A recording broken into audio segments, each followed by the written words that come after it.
Before we start this show, just a word from our sponsor, 20 by 20 Apparel.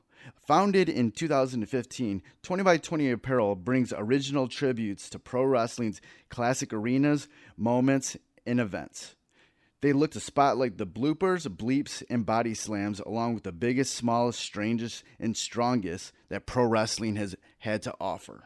Along with their awesome line of pro wrestling apparel, they do offer many services. In the world of wrestling, there are hundreds of shirts, promotions, flyers, social media accounts, and ads. Don't get lost in the sea of parody shirts and display fonts. They can provide professional graphic design services at a reasonable price.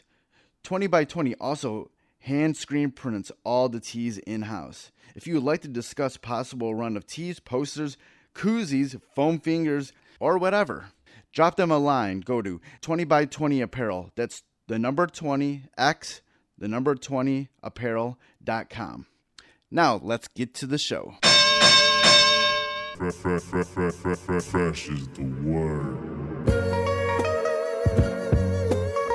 I'm Jim Duggan, got long wood for plenty hoes. I keep it fresher than fresh, but you already know. You suckers bummy, I'm money, I got a ton of flows. My weed loud like a motherfucking thunder roll. Your shit quiet like you ballin' on a budget though. We see your kicks and we laugh and yellin' what are those. You see me shining like a suit on puffy. You know my grindin' shit is too strong, buddy. That's why the dude call money. I be stuntin' like it's nothing at all. Cause it's nothing to me, it's probably something to y'all. Trying to smoke like me, then come and fuck with your dog. Got a closet full of kicks, you can't cop it tomorrow. And I'm fresher than the freshest, you can tell it's in my essence. Bitch, you see the way I'm rapping, yes I do this shit to death. Until I'm running out of breath, or tell somebody cut a check. But either way you know it's fresh, and either way you know it's fresh. Fresh, we fresh. Fresh, fresh, goddammit, we fresh.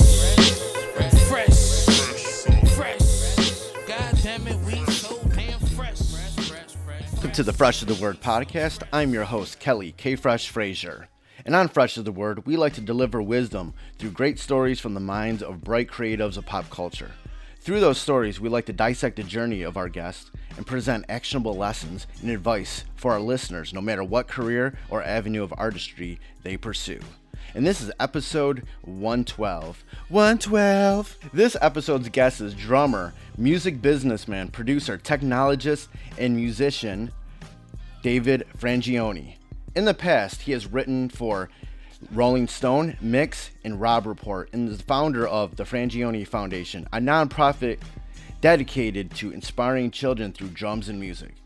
Frangioni also is the author of the book Crash, The World's Greatest Drum Kits, which is a visual journey through the world of rock and jazz drumming, along with the photography from iconic rock photographer Mark Weiss.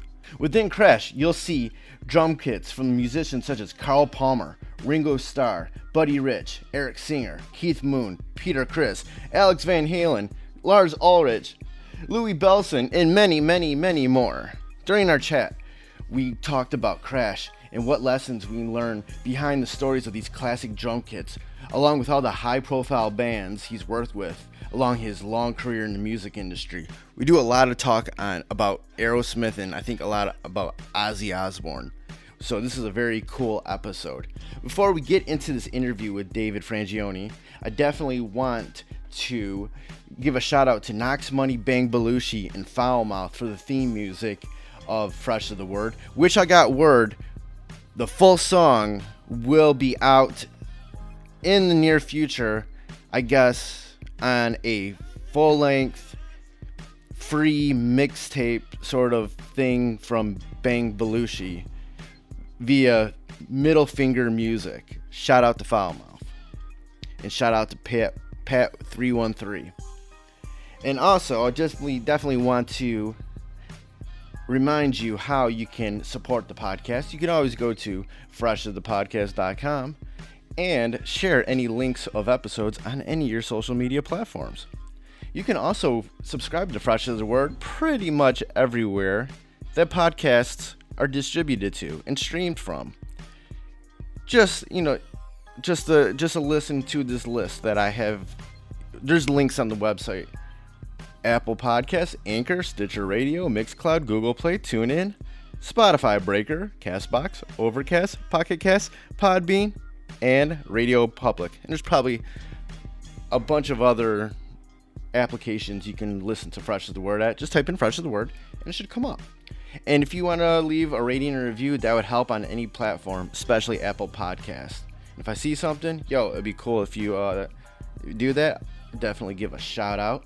You can always, if you have any questions for me, want me to give you a shout out on air, have any other statements about something you heard, you can always email me at djkfresh@gmail.com. And also you can follow me on Twitter at, I just changed it, so I'm going to have to go update the website and everything, but it's Kfresh is the word on Twitter. I'm still at Kelly Omega Fresh on Instagram and Facebook.com/Kfresh. Give a shout out on any of the platforms. I'll definitely at least like it. I'll probably respond. And then also you can follow Fresh is the Word on Twitter at FITW Podcast, which I might change soon because I hate the way that looks. Instagram at Fresh is the Word Podcast. I like that one, but see Twitter, it's too Fresh is the Word Podcast is too long for Twitter. I'm like, ugh. And then Facebook at Fresh is the Podcast. Maybe I'll just do Twitter. Okay, whatever. But that's enough with me rambling about where you can find Fresh is the Word. Please definitely support the podcast, and it would be very much appreciated. So enough of me rambling. Let's get into the interview with David Frangioni. Cool. We're gonna talk a lot about drums during this interview. I would assume you've written this book, Crash, along with a photography from Mark Weiss. How did you originally, get into music? When I was 2 years old, I started playing the drums, and turns out that I had retinoblastoma at 2, which is cancer of the eye, and they had to remove my right eye and insert a prosthetic. And so I had a very traumatic childhood that music really ended up being the refuge for me. And I just fell in love with music and drumming and, never stopped playing or pursuing my passion since the age of 2. I have a very deep connection with the drums and with music. And then, of course, in my teens, I fell in love with technology, which really became my calling as far as my career. And all these passions converged, and I've never taken a day off and never had a job. So how lucky is that? Yeah, it sounds awesome. So I love what I do. What is it about the drum that you have such a connection to? All the things that we captured in Crash, the musical part of it, the physical tribal part of it, how cool I think drums look, how great drums sound. I just love the music of drumming. I can listen to a drum solo, or I can listen to a great groove drummer, and I get a high from either of them because I'm in touch with, what it's doing, and a lot of times you're not consciously thinking, that this is a drum such and such, this is a certain drum beat, or this is a certain drum sound. I mean, when you're analyzing to learn something about it, you think about it, but most of the time it's just this emotional, just feeling that you get because, you're tuned into it. Yeah, you have, like I mentioned before, you have this book, Crash, the World's Greatest Drum Kits. It showcases many famous drum kits, from the likes of Ringo Starr to Alex Van Halen. There's all sorts of different famous drum kits. What was the sort of idea behind doing this book? Well, I had amassed a collection over the years through my career of iconic drum sets. I always had an interest in them.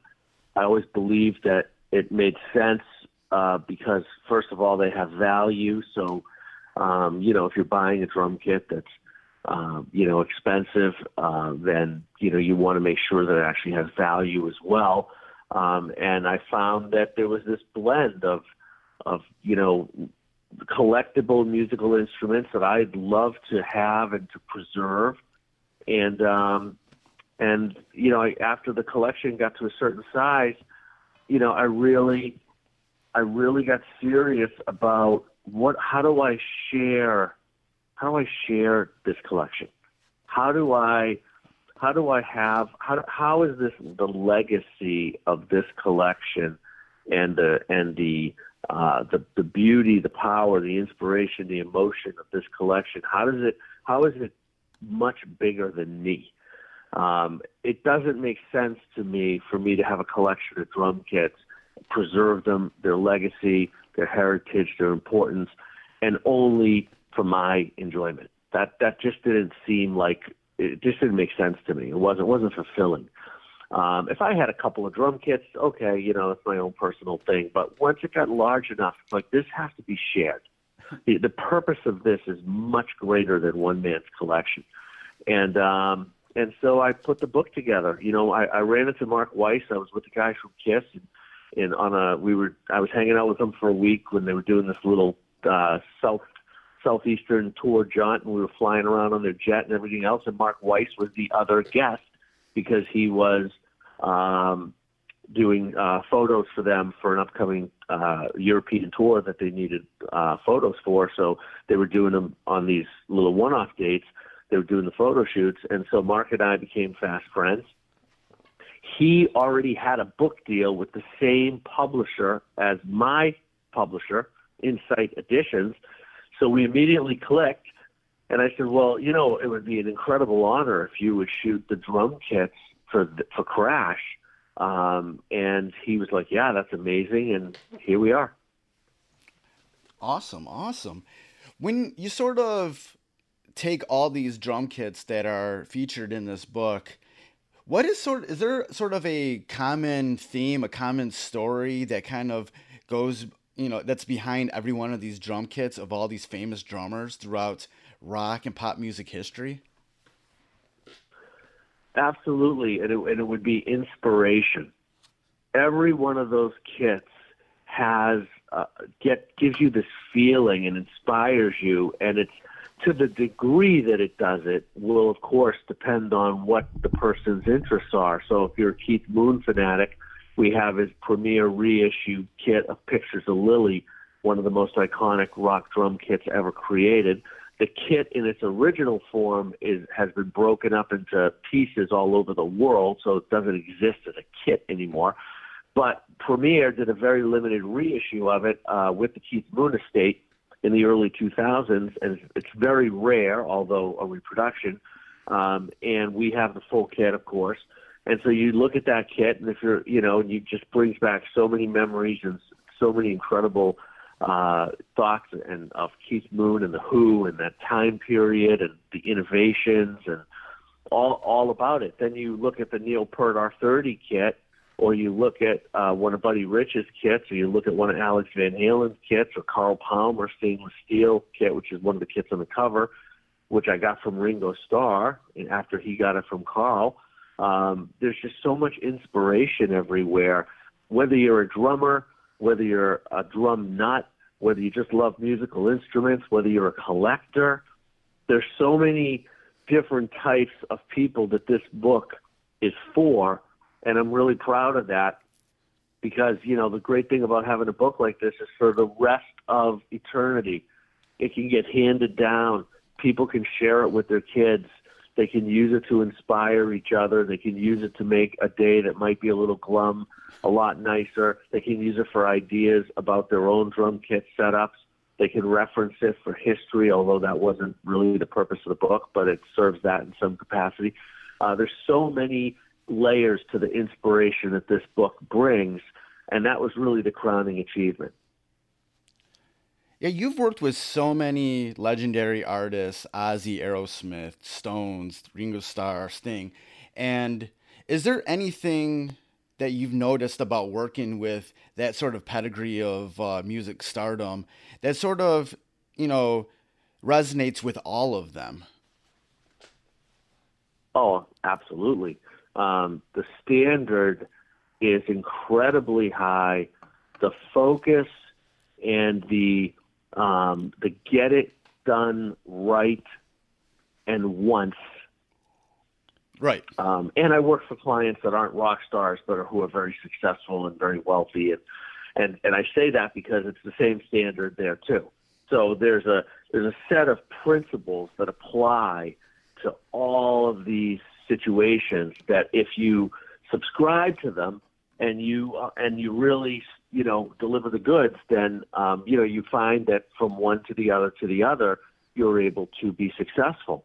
And that includes, without a doubt, getting it right the first time, focusing, being very committed to hard work and results, having a great attitude, bringing great energy to the moment, being prepared. And, I've had the honor of through all my hard work, earning a lot of gold records and different accolades. And I'm in my office right now, and on the Just Push Play platinum record that Steven Tyler personally gave to me, he had inscribed on the presented to plaque where the RIAA symbol is, it says, "He who gets the job done right the first time, you're 1 in a million and you can keep the change. Love, Steven." When did you? And I think that says it all. Right. When did you have to learn that sort of lesson, and how did you learn that lesson that, hey, we got to do all this right the first time, and how did you prepare yourself to have that sort of level of work ethic? Well, the first, in terms of the work ethic, I got that from my mom and dad. They were incredibly hardworking people that instilled a work ethic and put into my subconscious, right, where it's always on, that you only get what you work for. So, don't expect more and don't expect anything if you don't work hard or harder for it. So I've subscribed to that, and I remember when I really learned that lesson in my early teens, and I never took a day off after it. So I guess maybe I took it to the extreme. But it certainly does working hard. Not saying that everybody's as out of balance as I am, but for sure, a work ethic is something that you need to have, and that's how I got it from my parents. In terms of learning the principles of how to be successful in these environments with high pressure, oftentimes last minute, pretty intense projects, I learned it by making a ton of mistakes and by having a couple of mentors early on in my life. And so through the hard work, I kept putting myself into different situations, and some of them I succeeded and some of them I failed. And every time I would fail, I would look at what happened and I would analyze it. And the good thing was I wasn't failing at the same thing all the time. So I kept learning new things, so I'd make the mistake, fix it, make a different mistake, fix that. So eventually, you get most things right.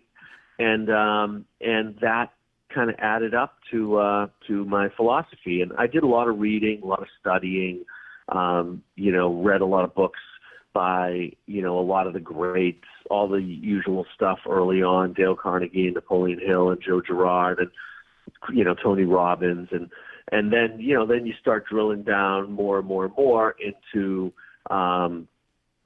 Stephen Campbell and, all of these not as mainstream million-selling books, but some really, really insightful data that, hopefully helps you, be a better person and be a better professional when you're hired. And that's what it's all about, the integrity of, coming through for the people that hire you. How important is preparation in regards to everything that you do in your industry? I think it's hugely important to everything. One of the greatest compliments I ever got was, God bless one of the Bee Gees. Had an opportunity to work with them when they were all, when the three Bee Gees, Robin and Barry and Morris were all alive in the late 90s, and the band was thriving. They just put out a new album. They were based in Miami, where I live now, and I was, working pretty closely with them. And I got this great compliment one day, and one of the brothers said, "You know why we have you around?" And I said, in their accent, and I said, "Well, because I know what I'm doing." They go, "Yeah, that's part of it."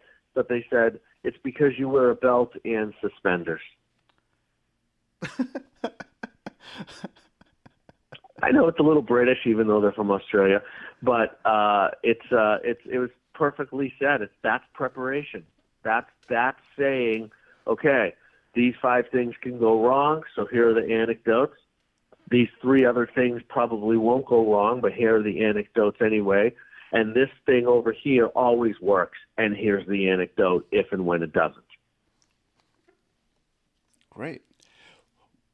What sort of advice would you have to any sort of newcomers, whether they're drummers or anything in regards to technology in the music industry? What sort of advice would you have them when if they're trying to break into the music industry? Well, we all know how tough of an industry it is. The bottom line is that you do have to know your craft. You have to work really hard at being a great drummer in whatever genre that you want to be. Versatility is always great, depending on, if you want to be a session musician or you want to get different types of gigs. If you want to be a rock drummer, then, you listen to the great rock drummers and learn from them and practice and get technique, and become a great musical drummer in whatever style that makes you happy, that makes you fulfilled. You've got drummers that are very technical, drumistic drummers that can play really fast and do all these amazing things on the drum kit. You wouldn't find those drummers playing in a band like Led Zeppelin because that music doesn't apply to that. But you might find them playing in a prog band or something like that, or Dream Theater. And then you've got drummers that play, like, one of the greatest drummers in history is John Bonham. He could be as drumistic as anyone when he took a drum solo. But when he played with the band, he played the most innovative, heavy, perfect drum beats and fills that made Led Zeppelin what they were and what they will always be. But that's learned. That's from doing the work. That's from putting the time in. And, he practiced and he, listened to other drummers and got really proficient, played with other musicians, and then it becomes your own from there. But to start out, you just got to be ready. You've got to do the work, and then you got to go out there and you've got to really network and get to know people in the business and let your playing do the talking. Who is your favorite drummer of all time? And then also, who is your favorite drummer that you've ever worked with? Well, I have to say my favorite drummer of all time is Carl Palmer, because he is the drummer that inspired me first. Buddy Rich, Jill Morello, and Louie Bellson would be my favorite drummers after that. And he was very inspired by Buddy Rich as well. So, and then in terms of my favorite drummers to work, that's tough because there's a lot of great drummers that I've had the privilege to work with and get to know. And I got to know Carl Palmer. We did a drum duet, if you can imagine. Imagine growing up as a kid in Boston, Mass, with nothing, and watching this king of the drums play stadiums behind a custom-made stainless steel drum kit that sounded different than anything else on the planet. It was absolutely one of the greatest sounding drum kits and greatest looking drum kits in the history of drum kits. And then fast forward 40 years later, and I'm on stage with him doing a drum duet that I then mix the DVD, co-produce the DVD that the drum duet is on, Carl Palmer Legacy live at Olympia Theater in Miami.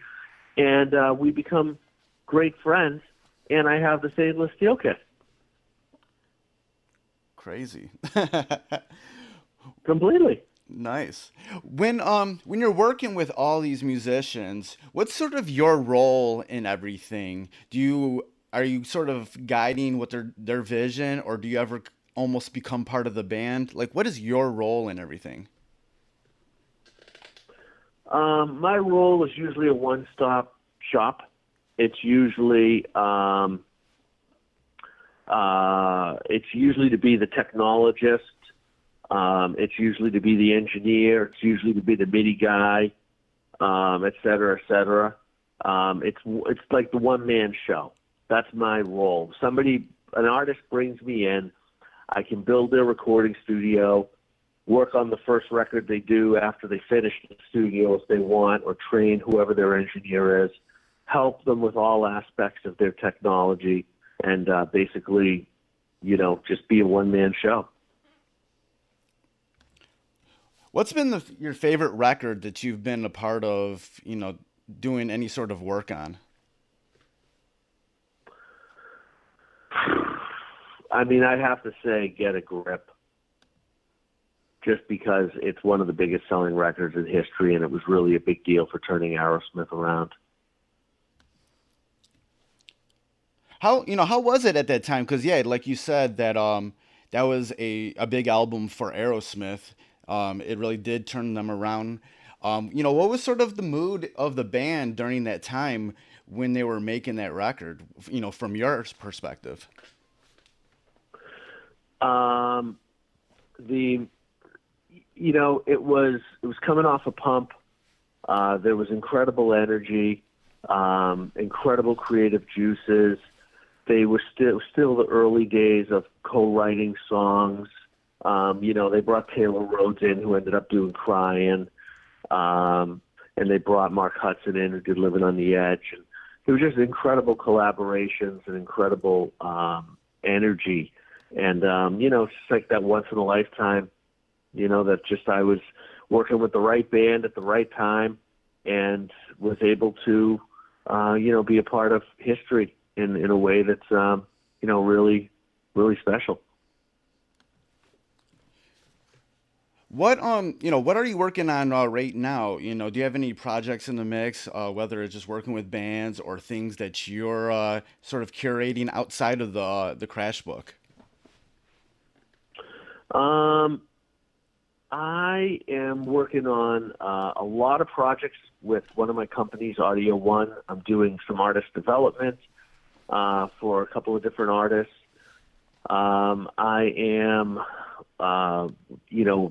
right now it's promoting and spreading the good word of my two books, Crash and Icon, which came out less than 2 months from each other, both on Inside Editions.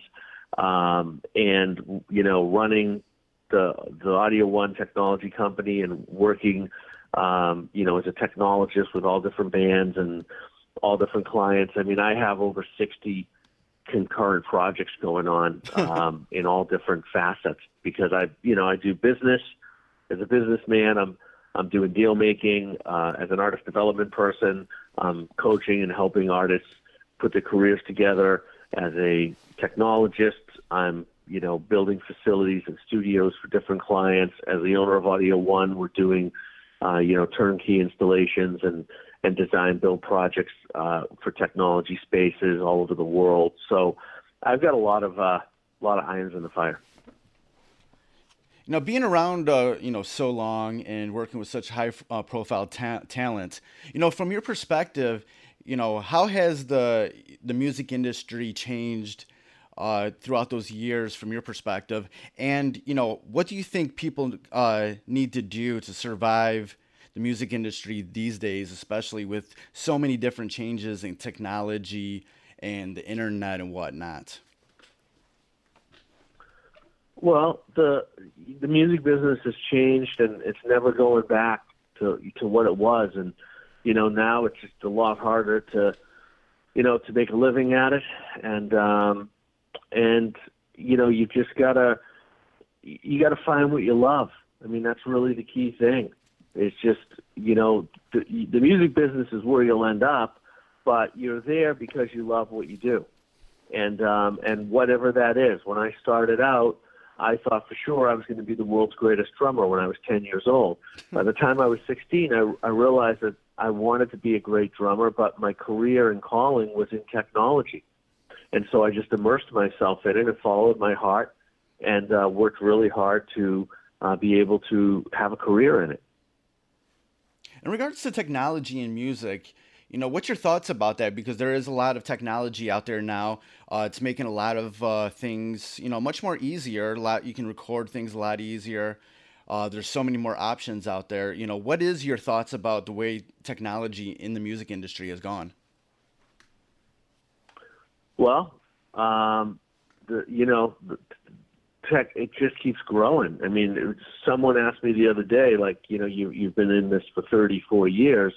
What has been, like how much have you seen change?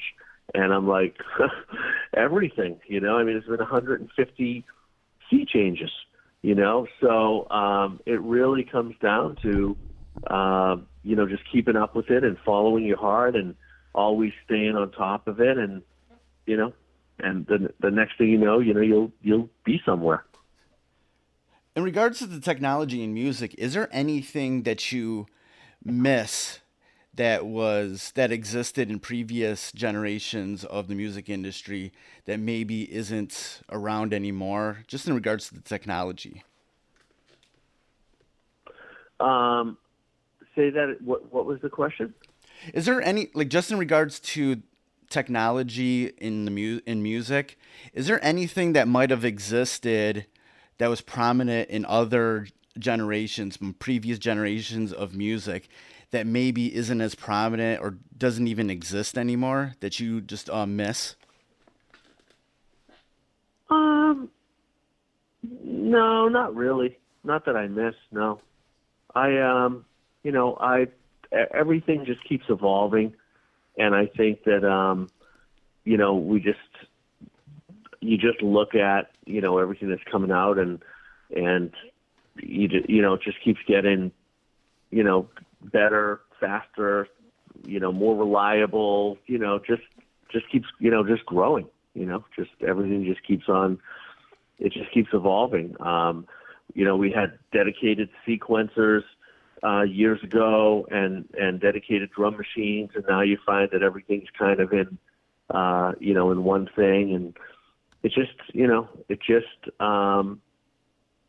technology just keeps churning around. Being that you've been in the music industry for decades now, thinking back to those early years when you were first stepping your toes into the real music industry, what's your greatest memories of that time?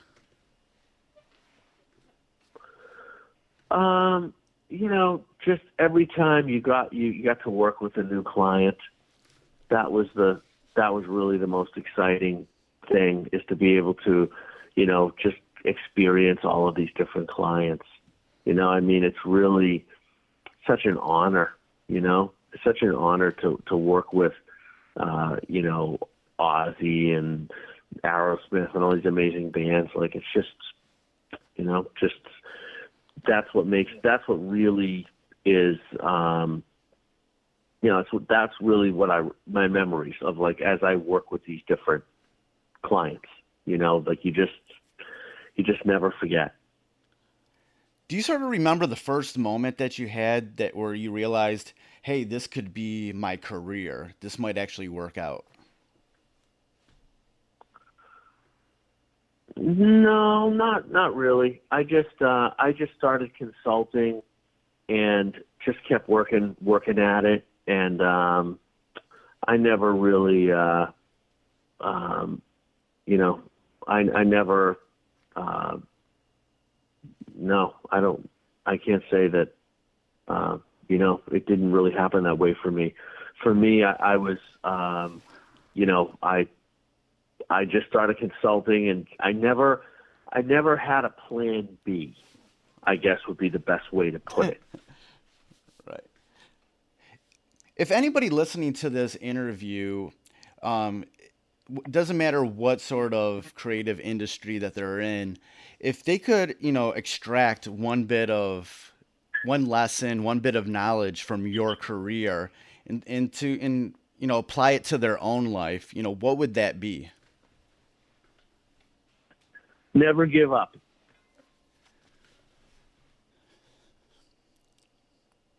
Cool, cool. Never, ever give up.